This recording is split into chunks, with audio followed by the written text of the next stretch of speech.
আসসালামু আলাইকুম, স্বাগতম এডুকেয়ার 360-তে। আজ আমরা উপস্থিত হয়েছি কোষ এবং কোষের গঠন এই লেকচার সিরিজের দ্বাদশ লেকচারটি নিয়ে। তো আজকের আলোচনার বিষয় এন্ডোপ্লাজমিক রেটিকুলাম। তো চলুন আজকের আলোচনাটি শুরু করার প্রথমেই জেনে নিই আমরা এন্ডোপ্লাজমিক রেটিকুলাম সম্পর্কে কিছু তথ্য। এন্ডোপ্লাজমিক রেটিকুলাম উদ্ভিদ কোষ এবং প্রাণী কোষ উভয় ধরনের কোষেই পাওয়া যায় এবং এটি অন্যতম একটি মেমব্রেনাস অঙ্গাণু, অর্থাৎ এই অঙ্গাণুটির চারদিকে মেমব্রেন বা আবরণী রয়েছে। এই এন্ডোপ্লাজমিক রেটিকুলাম সাইটোপ্লাজমের মধ্যে জালিকা আকারে অবস্থান করে। জালিকা আকারে অবস্থান করার কারণে এটি সাইটোপ্লাজমকে একটু দৃঢ়তা প্রদান করে। এরপরে আমরা জানব এন্ডোপ্লাজমিক রেটিকুলামের ইতিহাস সম্পর্কে।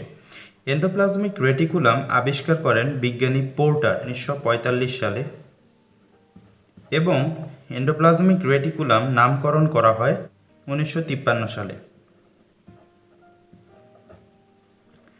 এরপরে জানব এন্ডোপ্লাজমিক রেটিকুলাম কোথায় কোথায় পাওয়া যায়।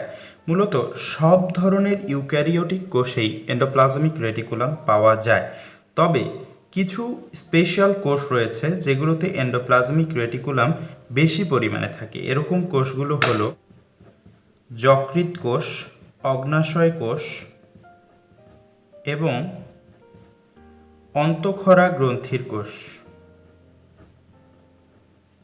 অন্তঃক্ষরা গ্রন্থি হচ্ছে সেসব গ্রন্থি যেসব গ্রন্থি থেকে হরমোন নিঃসৃত হয়।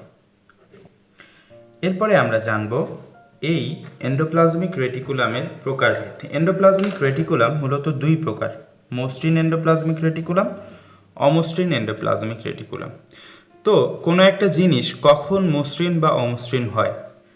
একটা জিনিস মসৃণ বা অমসৃণ হয় যখন তার গায়ে কোনো কিছু একটা লেগে থাকে অথবা কোনো কিছু লেগে থাকে না। যদি লেগে থাকে তাহলে সেটা অমসৃণ দেখতে হয়, আর যদি অন্য কোনো কিছু লেগে না থাকে তাহলে সেটাকে মসৃণ দেখায়। এই অমসৃণ এন্ডোপ্লাজমিক রেটিকুলামের গায়েও মূলত রাইবোজোম লেগে থাকার কারণে এটিকে অমসৃণ মনে হয়।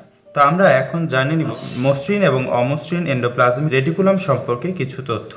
এখানে দেখছি যেমন যে মসৃণ এন্ডোপ্লাজমিক রেটিকুলামের গায়ে কিছুই লেগে থাকে না, সেজন্য এটি মসৃণ দেখায়।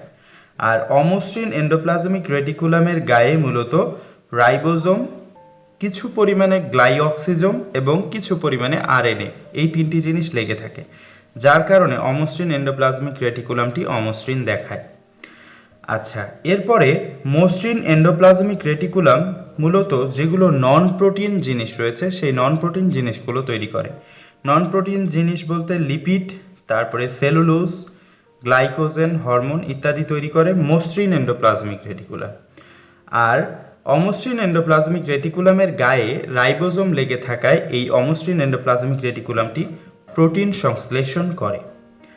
আচ্ছা, আমরা গত লেকচারে জেনেছি যে মসৃণ এন্ডোপ্লাজমিক রেটিকুলাম থেকেই গলগি বডি তৈরি হয়।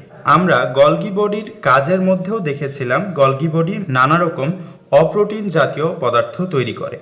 আবার দেখছি মসৃণ এন্ডোপ্লাজমিক রেটিকুলামও অপ্রোটিন জাতীয় পদার্থ তৈরি করে। মূলত এর কারণ হচ্ছে যে মসৃণ এন্ডোপ্লাজমিক রেটিকুলাম থেকেই গলগি বডি তৈরি। এরপরে আমরা জানব মাইক্রোজোম জিনিসটি কি। মূলত এই অমসৃণ এন্ডোপ্লাজমিক রেটিকুলাম এর কিছু ক্ষুদ্র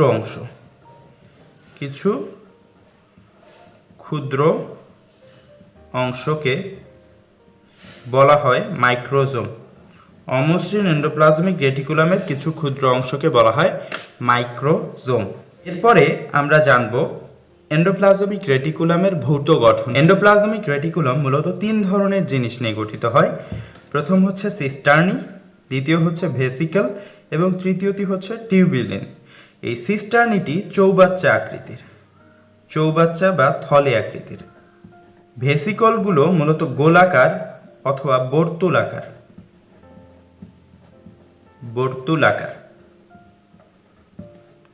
আর টিউবিউল, এটি যেমন দেখছি যে টিউব থেকে এসেছে টিউবিউল, তো এটি দেখতে নালিকাকার। এরপরে আমরা জানব এন্ডোপ্লাজমিক রেটিকুলামের রাসায়নিক গঠন সম্পর্কে। এন্ডোপ্লাজমিক রেটিকুলাম মূলত প্রোটিন এবং লিপিড দ্বারা গঠিত। এতে 60 থেকে 70% হচ্ছে প্রোটিন, 60 থেকে 70% হচ্ছে প্রোটিন, আর 30 থেকে 40% হচ্ছে লিপিড। এবং এই এন্ডোপ্লাজমিক রেটিকুলামে মূলত 15 ধরনের এনজাইম থাকে। এখন আমরা জানব এন্ডোপ্লাজমিক রেটিকুলামের কাজ সম্পর্কে। আমরা প্রথমেই জেনেছিলাম যে এন্ডোপ্লাজমিক রেটিকুলাম প্রোটোপ্লাজমের মধ্যে জালিকা আকারে অবস্থান করে। এই জালিকা আকারে অবস্থান করার কারণে এটি প্রোটোপ্লাজমের কাঠামো হিসেবে ভূমিকা পালন করে। আচ্ছা, এরপরে অমসৃণ এন্ডোপ্লাজমিক রেটিকুলামগুলো মূলত প্রোটিন সংশ্লেষণ করে, আর মসৃণ এন্ডোপ্লাজমিক রেটিকুলাম মূলত লিপিড, হরমোন, গ্লাইকোজেন এবং সেলুলোজ এই 4টি উপাদান তৈরি করে। তারপরে বিভিন্ন বিষাক্ত পদার্থকে নিষ্ক্রিয় করে।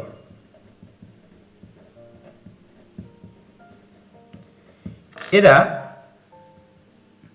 প্রোটিন এবং লিপিডের অন্তঃবাহক হিসেবে কাজ করে। আরেকটি কাজ হলো রাইবোজোম ও গ্লাইঅক্সিজোমের বাহক হিসেবে কাজ করে।